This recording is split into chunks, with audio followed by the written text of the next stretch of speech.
عليكم ورحمة الله وبركاته. نحمده ونصلي على رسوله الكريم، أما بعد، فأعوذ بالله من الشيطان الرجيم. بسم الله الرحمن الرحيم. إنما المؤمنون الذين إذا ذكر الله وجلت قلوبهم وإذا تليت عليهم آياته زادتهم إيمانا وعلى ربهم يتوكلون. صدق الله مولانا العظيم. بزرگان محترم، حالات اور آج کے دن جو ہمارے آنکھوں کے سامنے گزر رہے ہیں، ہم اسے بغور دیکھ رہے ہیں، سمجھ بھی رہے ہیں. جی ہاں، یہ بہت آزمائش کا وقت ہے.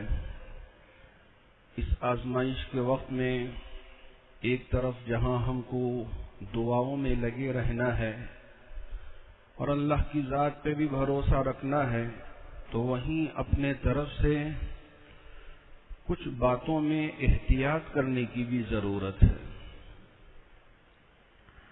بعض احباب یہ سمجھتے ہیں ہم کو تو اللہ کی ذات پہ بھروسہ ہے، اللہ جو چاہتا ہے وہی ہوتا ہے، اس لیے کسی چیز سے ڈرنے کی ضرورت نہیں ہے.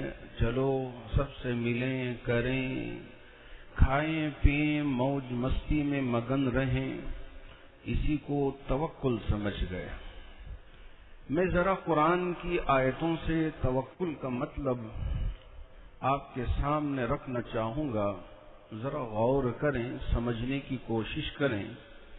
اللہ رب ذوالجلال نے ارشاد فرمایا، انما المؤمنون الذین اذا ذکر اللہ وجلت قلوبهم واذا تلیت علیہم آیات زادتهم ایمانا وعلی ربهم یتوکلون. مومن وہ ہیں جب ان کے سامنے اللہ رب ذوالجلال کا ذکر کیا جاتا ہے تو ان کے دل کانپنے لگتے ہیں کہ میرا رب اتنی قدرت کا مالک ہے، تمام جہانوں کا مالک میرا رب ہے، بادشاہوں کا بادشاہ میرا رب ہے، سب کچھ کرنے والی ذات اللہ کی ہے. اسے سمجھ کر، اسے تصور میں لا کے بندے مومن کا دل کانپنے لگتا ہے، لرزنے لگتا ہے. وَإِذَا تُلِيَتْ عَلَيْهِمْ آيَاتُهُ زَادَتْهُمْ إِيمَانًا. جب قرآن کی کسی آیت کے حصے کو اس کے سامنے تلاوت کی جاتی ہے تو اس کا ایمان بڑھ جاتا ہے اور اللہ کے قریب ہونے لگتا ہے. وَعَلَىٰ رَبِّهِمْ يَتَوَكَّلُونَ. نفع و نقصان کا مالک اللہ ہے، ساری چیزوں پہ اللہ پہ بھروسہ کرتا ہے. اب حدیث کی روشنی میں بھی کچھ باتیں آپ کے سامنے اس وقت رکھنا چاہوں گا، اسے آپ سمجھنے کی کوشش کیا کریں. حضرت انس رضی اللہ تعالی عنہ اس حدیث کے راوی ہیں. ایک مرتبہ ایک بدو دیہات کا رہنے والا اللہ کے رسول علیہ الصلاۃ والسلام سے ملاقات کرنے کے لیے حاضر ہوا. آپ علیہ الصلاۃ والسلام نے پوچھا کہ تمہاری اونٹنی کہاں چھوڑ کے آئے ہو؟ تو دیہاتی نے کہا، یا رسول اللہ صلی اللہ علیہ وسلم، میں اپنی اونٹنی کو وہیں چھوڑ کے آیا ہوں، کھلا چھوڑ کے آیا ہوں، اللہ کی ذات پہ بھروسہ کرتے ہوئے اللہ رب ذوالجلال حفاظت فرما لے گا. اللہ کے رسول علیہ الصلاۃ والسلام نے فرمایا، یہ توکل نہیں ہے. توکل یہ ہے کہ جاؤ پہلے تم اپنی اونٹنی کو کسی پتھر سے یا کسی درخت سے باندھ کے آؤ، پھر اللہ کی ذات پہ بھروسہ کرنا. یہ توکل ہے. یہ نہیں ہے کہ کھلا چھوڑ دیا جائے پھر اس کے بعد اللہ کی ذات پہ ہم بھروسہ کر لیں اور سوچ لیں کہ میرا توکل ہے. یہ توکل کے خلاف امر ہوگا. ایسے ہی یمن کے جو لوگ ہیں، وہ لوگ جب حج کے لیے جاتے تھے نہ کچھ سامان لیتے، نہ کچھ زاد توشہ تیار کر کے حج کے لیے جاتے، بس ایسے ہی چلے جاتے تھے.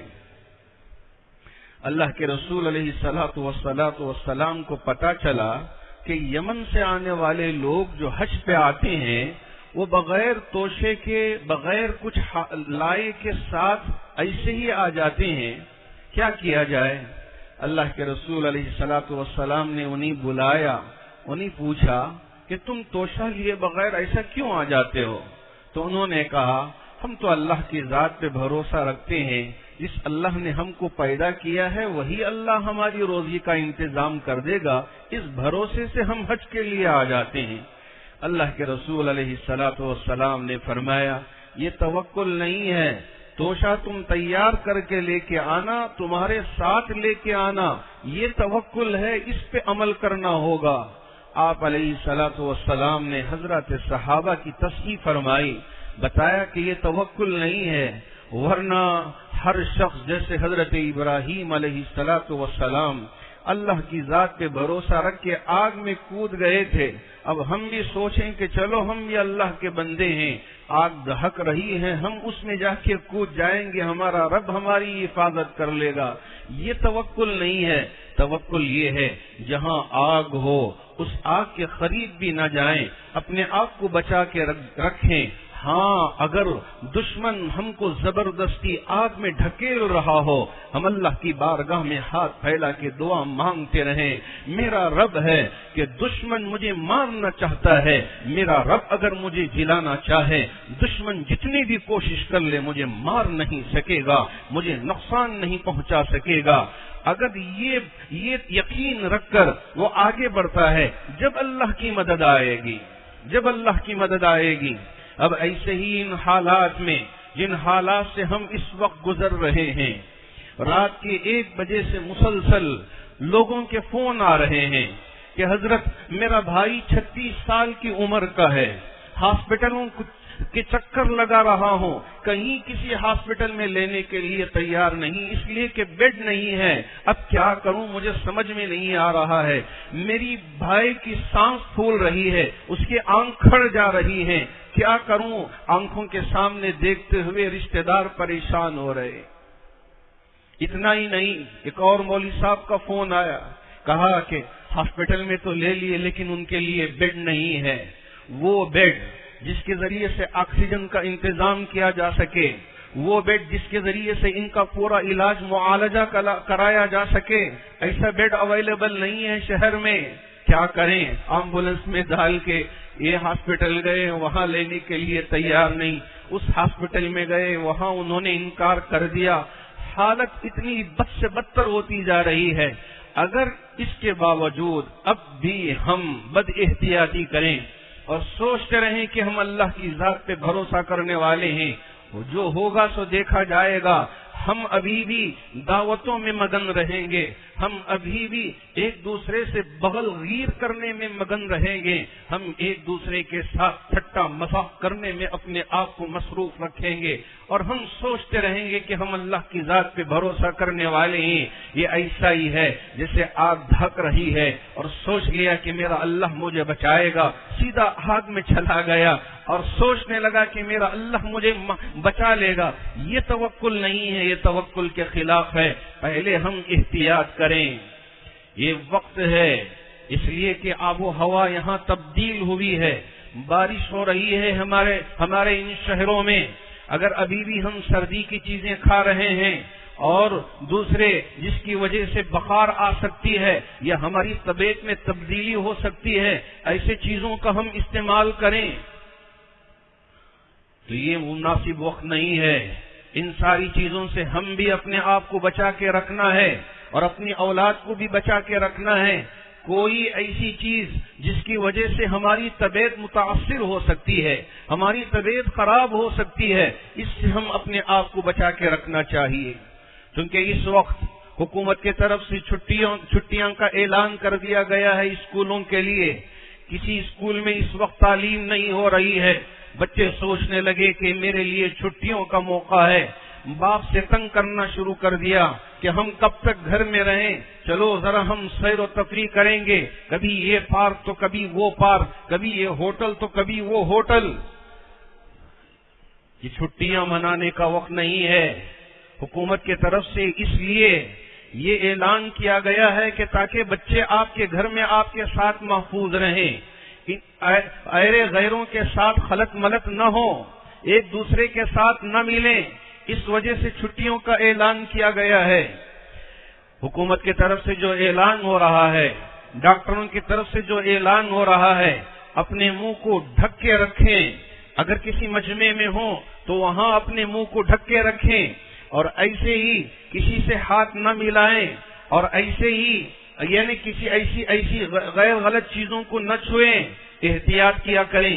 ان ساری چیزوں کے سلسلے میں احتیاط کرنے کے بعد اللہ کی ذات پہ ہم نے بھروسہ کر لیا کہ اب میرا رب ہی ہے، جو وہ چاہے گا وہی ہوگا۔ اگر درخت سے پتا گرنا بھی ہو وہ اللہ ہی کے حکم سے ہے۔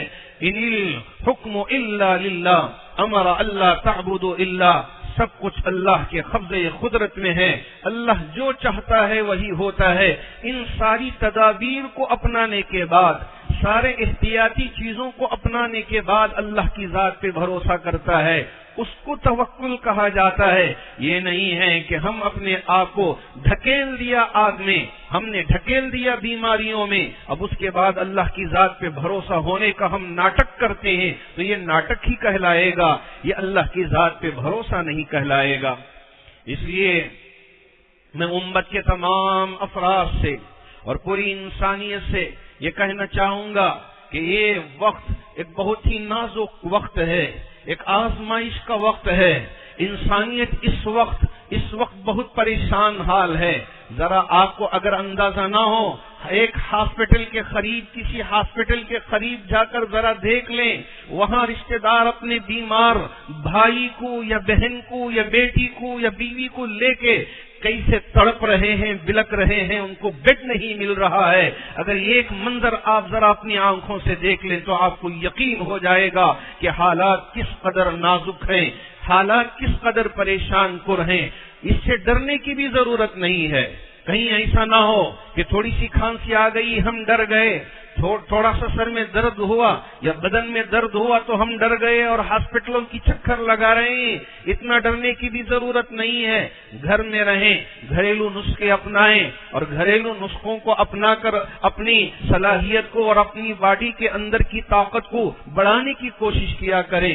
اگر ان چیزوں پہ ہم عمل کرتے ہیں تو اس سے ہم اپنے آپ کو بھی بچا سکیں گے، معاشرے کو بھی بچا سکیں گے اور انسانیت کی بھی ہم حفاظت کر سکیں گے۔ اللہ کرے کہ جو درد میں آپ کے سامنے رکھا ہوں، اللہ رب ذوالجلال اس ہر انسان تک ہمارے اس درد کو پہنچا دے۔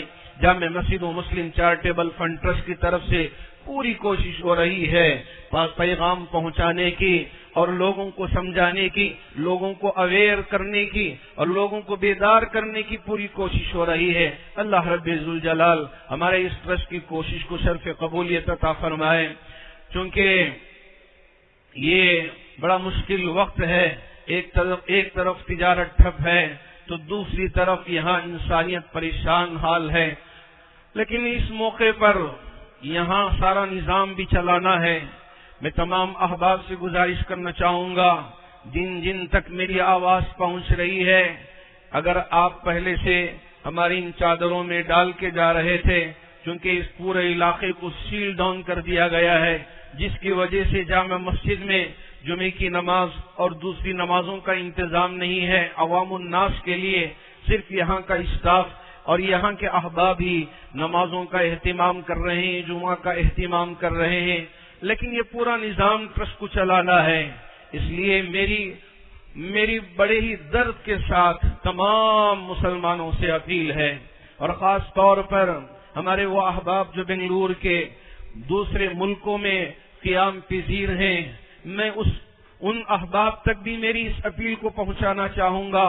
وہ احباب بھی اپنے اپنے طور پر یہاں اگر اپنا عطیہ بھیج سکتے ہیں کسی بھی طریقے سے تو آپ اپنے عطیے کو بھیجیں، اس وقت بہت سخت ضرورت ہے۔ اللہ رب ذوالجلال ہمارے اس ٹرسٹ کی مدد فرمائے اور ہمارے ادارے کی حفاظت فرمائے، یہاں کا پورا نظام اسی طرح چلتا رہے۔ اللہ رب ذوالجلال اس کی توفیق عطا فرمائے، ہر قسم کے شرور و فتن سے ہماری حفاظت فرمائے۔ ایک مشکل وقت ہے، ایک پریشانی کا وقت ہے، ایک مصیبت کا وقت ہے. اس مشکل وقت میں اللہ رب ذوالجلال ہم میں سے ہر ایک کو صبر کرنے کی توفیق عطا فرمائے اور ایمان پر ثابت قدم رہنے کی توفیق عطا فرمائے. آمین. وآخر دعوانا ان الحمد للہ رب العالمین.